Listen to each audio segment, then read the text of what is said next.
Learn about the glamorous life working for an animal shelter. Animal advocate Ashley Steed shows you how the dogs and cats are cared for at the Ashtabula County Animal Protective League. Plus, why do people tend to surrender their pets this time of year? And what pooches would Ashley most like to see find their forever homes for this Christmas? It's all on this special edition of Pick Your Next Pet at the Ashtabula County Animal Protective League.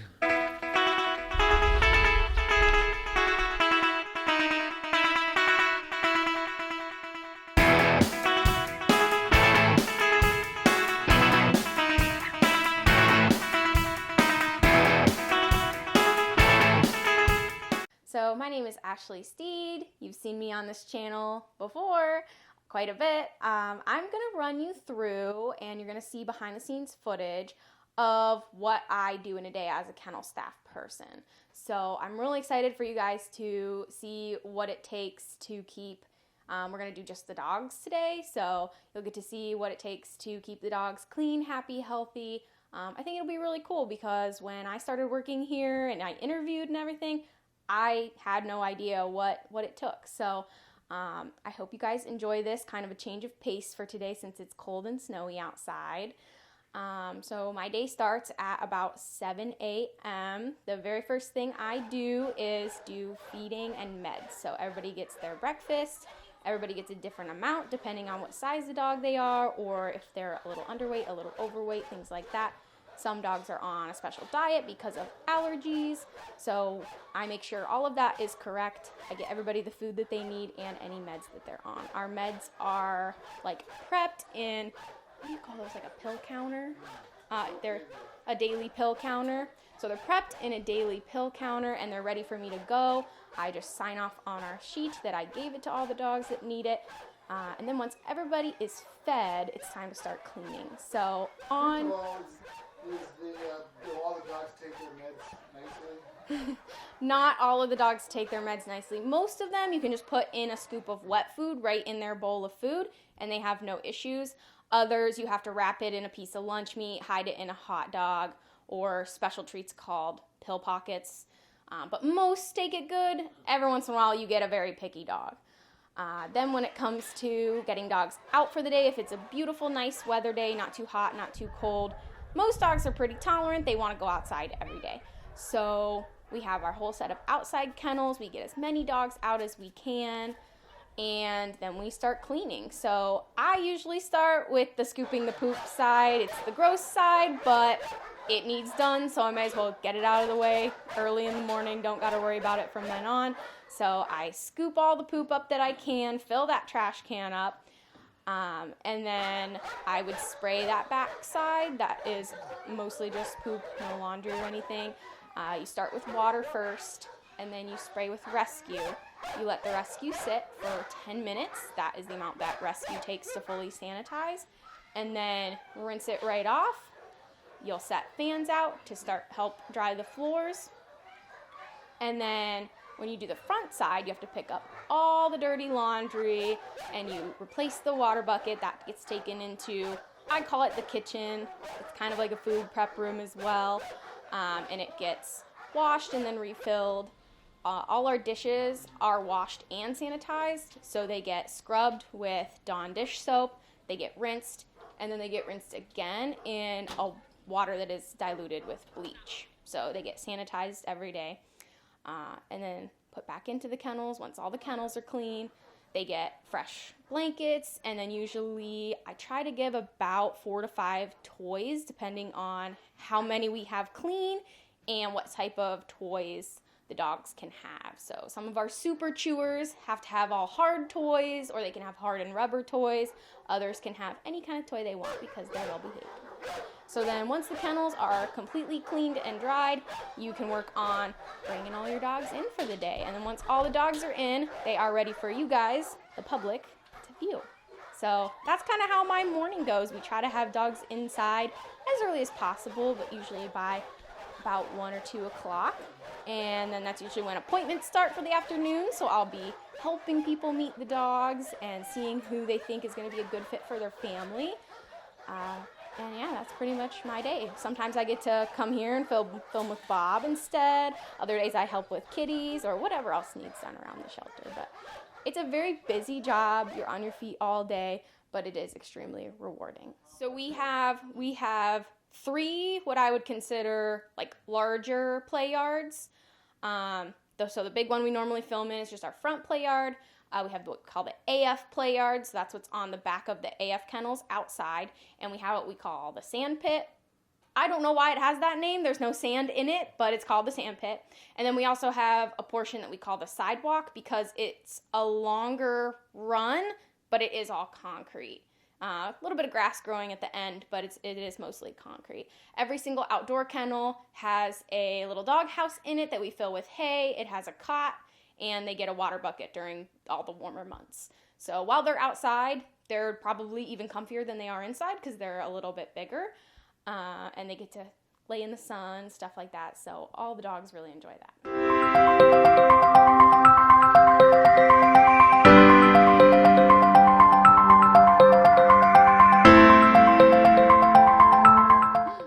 All right, it's Ask Ashley, and Ashley's the one with the microphone today. So from what I understand,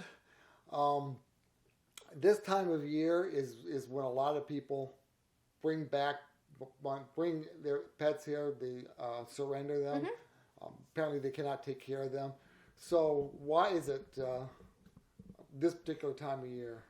Yeah, so it's really interesting because this time of year, there do tend to be a lot of adoptions because of people that want to bring home puppies or kittens as Christmas presents. And while that's great, hopefully people realize they're a lifelong commitment as well. But that's awesome. We love to see tons of animals home for the holidays. There are quite a few surrenders as well. It really does come down to money most of the time. So this time of year is very expensive. I mean, you've got multiple holidays. If you're hosting or you're attending things that are maybe across the country, you got to pay for tickets, anything like that.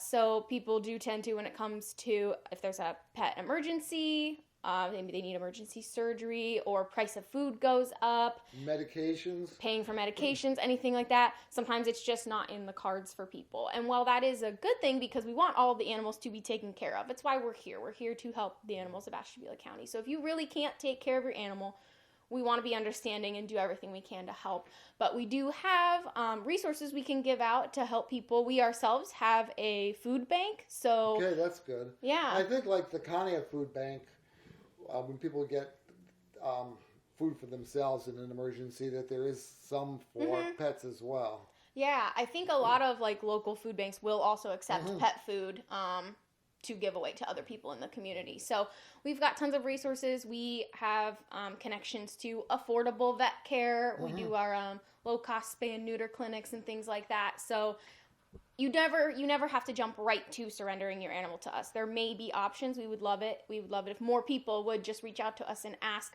what we can do for them, who we can give them, contacts to.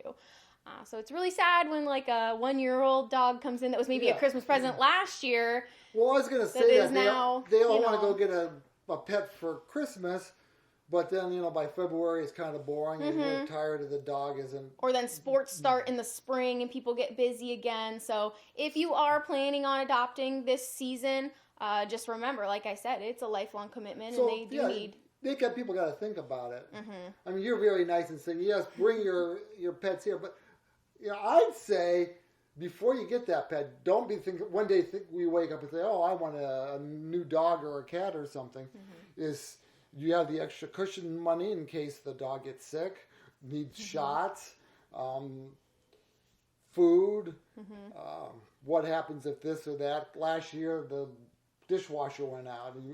You shouldn't be giving away your dog because the dishwasher went out. Exactly. So you really should be thinking about all this stuff.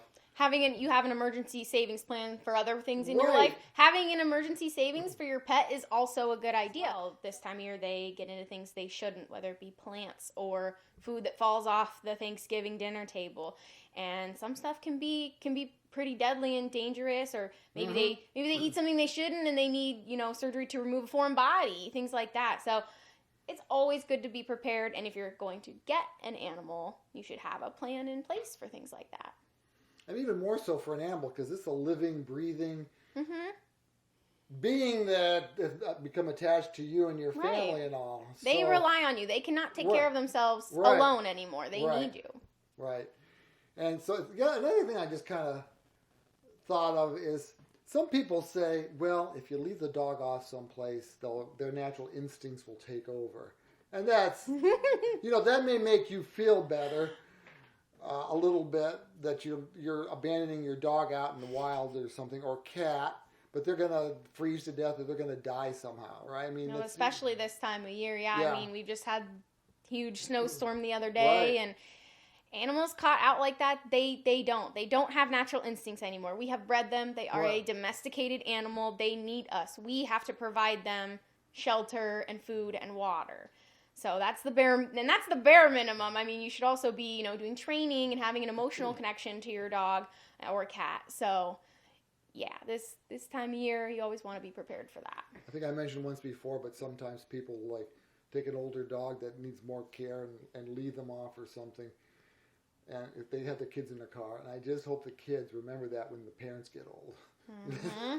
I know what you mean. Okay, before we're not gonna be able to show dogs today because it's snowing and it's up to here. But tell me a couple of dogs you really like to see get on Home for the holidays. Yeah. So obviously Bryn, our Bryn boy, he's been here for over 3 years now. Oh. I know. It kills me. He's a very sweet boy. He does need a pretty strict home. He likes regimen. He's used to living here. I'll say that. But I still think he'd love his own bed to sleep on for Christmas. So another one is Fiero. He's very special to me. He's very, very sweet. He has some food allergies that we're trying to take care of. Mm-hmm. He didn't have a lot of fur when he first came in, and he's just a doll. So he's up there on my list. Those are probably my top two. Okay, you can see all the dogs at acapl.org. Mm-hmm. And new ones are added almost every single day. It's really so don't be afraid to check every day. It's really getting crowded back there. For a while, that wasn't too bad, but we're very full. We have some of our dogs halved in kennels right now, which we absolutely. Oh my gosh! You have the dogs? No, we have the kennel. So they're in a 3x3 instead of a 3x6. Okay, which we absolutely hate to do that, and we only do it to our smallest dogs, but we have to right now because we are absolutely full. Yeah. There's a kennel and there's a place that you can drop a divider, down a divider so that it becomes two kennels, but they're each half his size. Yeah. Don't have to be a math major to know that. Okay. All right. Thank you. Yes, thank you.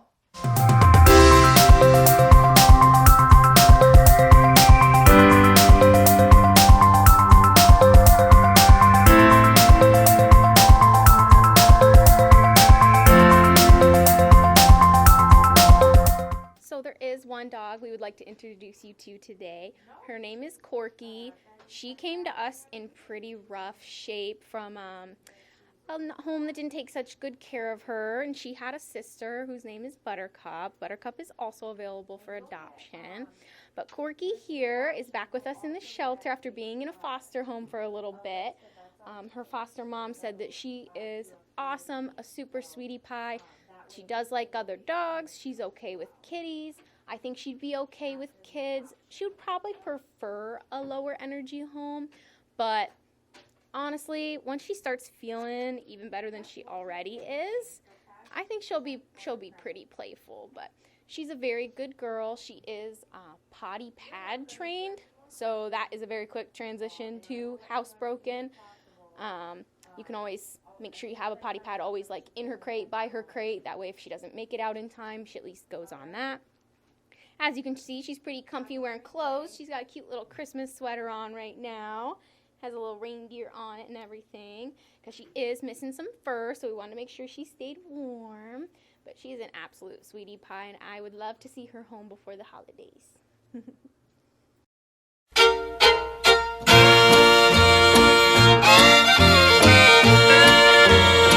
I'm a walking a dog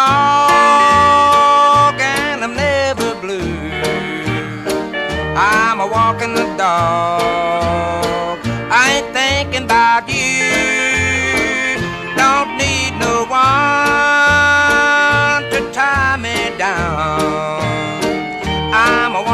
dog and a painting the town. Such an easy life